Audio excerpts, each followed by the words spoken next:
What's going on, folks? It's Colion Noir for another awesome episode of Seeing Live, joining you on this beautiful Thursday. I'm just going to hop right into it. Joining me live today is Jenn from Bearing Arms. What's going on? Not too much. Just trying to stay warm. It's cold up here. So, the age-old debate of carrying with around in the chamber has kind of reared its ugly little head here recently. Yes, it has. And all right. So I'm just gonna let you take it. Well, I mean, I think the most important point to be made is that if and when you do meet somebody with a different perspective than you, it's really important that you not browbeat them or be condescending. I would say the best course of action is just to put them in the frame of mind of really thinking about what would I do in this situation and how fast could I rack my gun and how would I react if somebody were almost right on top of me. And that gets them in the mindset of, oh, you know, I might have to think differently. I might have to carry differently. And that will save lives. Yeah, I always bring this up quite often in talking about the mental visualization that I usually engage in whenever I think about carrying a firearm and when I would have to use it in the situations I may find myself in. And usually when I started out, most of those scenarios were very clean. You know, I knew exactly what was going to happen, when it was going to happen. Everything went bad perfectly for me. And so I started realizing that that's not how reality typically works. I may not see it coming. Chances are I probably won't see it coming. It'll probably startle me. I may take a second to even process what's going on. I may get shot right out of the bat, but still be in it. There's so many different variables that I think a lot of us as concealed carriers don't necessarily always take our minds to the ultimate conclusion of what could possibly happen. And I think that's where you kind of get the mindset of a lot of individuals who are like, well, I don't need to carry with around in the chamber. I'll be fine. Because there are so many different elements that we don't think about. And like for me, when I first started out, I didn't carry with around in the chamber. I didn't do it for several months, actually. And as I started, you bring up a good point. Nobody really browbeated me to the point of making me feel bad about not carrying with around in the chamber. Luckily enough for me, because I largely kept it secret and didn't tell anybody. But but what I did do was, even though I didn't keep around in the chamber, I did continue to do research. And I continued researching, trying to understand why I should or shouldn't, or am I being realistic about whether or not I do have, can I really protect myself adequately by not having a round in the chamber?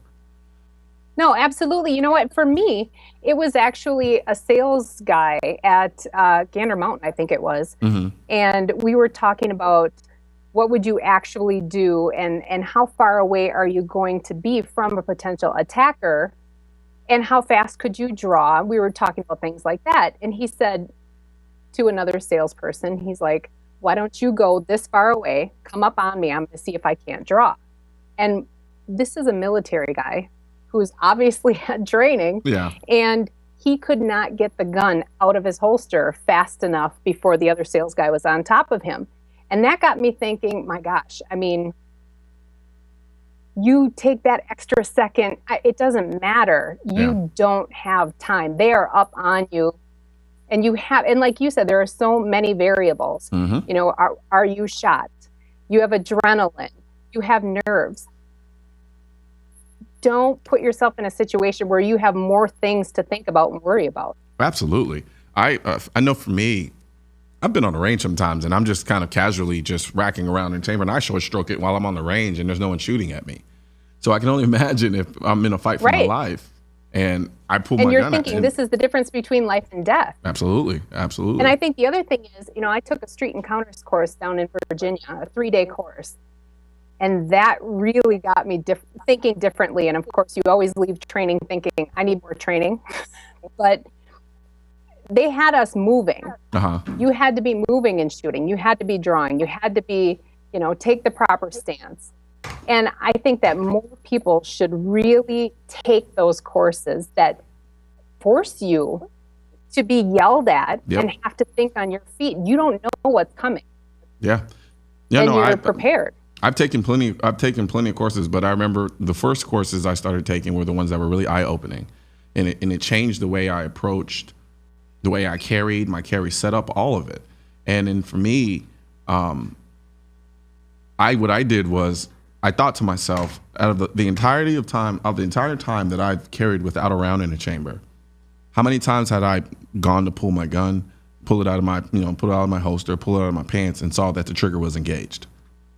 Right. And then I had to ask myself, okay, at this point, then what's the difference between that and a loaded gun? And actually having a round in the chamber. And that's true. Yeah, and that largely is what got me to the point of saying, okay, I think I'm comfortable with the idea of carrying with a round in the chamber. Now, of course, there's a level of precaution that you always need to take, especially when it comes to racking around in the chamber, unloading your gun, and so forth and so on. And so for me, the first day of doing it was a bit nerve-wracking. It was a different level to the carrying experience. It went from first, I'm like, oh my God, I'm carrying a gun on me.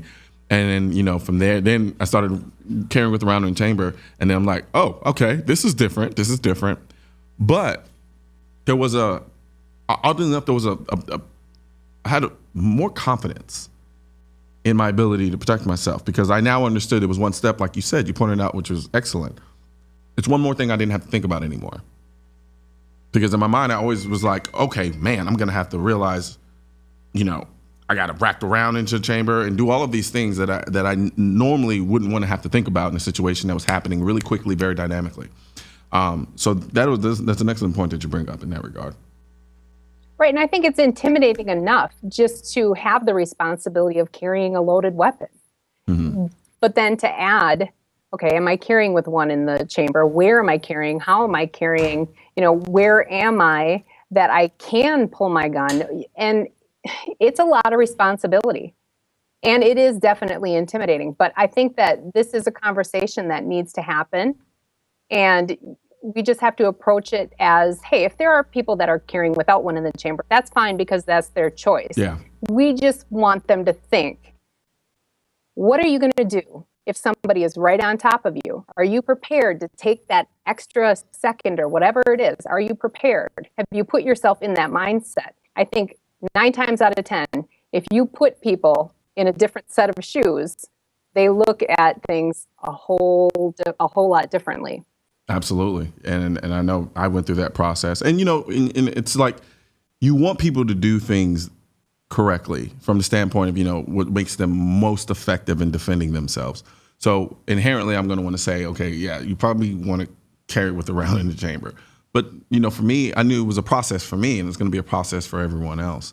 But, taking the courses, or just even having the conversation or providing the examples that the guy at the gun store did for you, all of those things can help kind of nudge people over into getting to the point where, we're saying, okay, look, this isn't about ego. This isn't about being an elitist. This is about you being more effective at being a concealed carrier. And when people start to understand that, then it really starts to click. And they get it. You'll see the light turn on in many ways. Right. And, stories like Christy McMain's, where she was carrying her gun when her attacker got up on her, mm-hmm. but she was carrying it in her purse. And her purse was underneath her in her car. Mm-hmm. And all you have to do is read the news and say, okay, there are instances where I can learn from other people's lessons. I should probably carry on my body so that it's not leaving me. And I've had this conversation with a lot of women where I'll say, so what happens if somebody slashes your purse strap and grabs your purse? And they don't think about that. And I'm like, do you have a slash-free, strap? Yeah. Well, I don't know. That's probably something you should know, because all they have to do is come up behind you and slash it, and they're gone. Yeah. Now they have your gun. Now what? True. And one other thing too, and it's kind of in line, but a little bit not, is safeties. I largely don't run guns that I carry with safeties on them. And you tell that to a lot of novice people, they're like, oh my God, why would you not want a safety on your gun? Well, when I took a course and I had a Beretta 92 that had a safety on it, and I had to run a simulation while I was walking through a house and I was dealing with a home invasion, I pulled my gun to shoot the intruder, and my gun didn't go off because my safety was engaged. Safety's on. And how many of us have actually done that, though, really? Right. They pulled the trigger and went. Oh, crap. Yeah, the safety's But on. my thing is that I always advise women, you should be consistent. Mm-hmm. If you have magazines that you carry with that either have 7 or 8 or 10, I mean, whatever it is that you're carrying, make sure that every single one of your magazines have the same number of bullets in. Yeah. I had a woman say to me, well, but why? And I said, because if you are pulling the trigger, do you want to be thinking, wait, is this one that I have 5 rounds or 10? 6 rounds? Yeah. Yep. Right, Yep. right. But absolutely. I think that it's intimidating to ask those questions, and it's a huge responsibility to think about that because you could possibly be taking someone's life who's trying to take yours. That's a big issue. Absolutely. So we're going to take a quick break, and then when we come back, we're going to talk about some Guns and Roses and some of Jesus, some of the anti-gun rhetoric coming from one of the members. So we'll be back.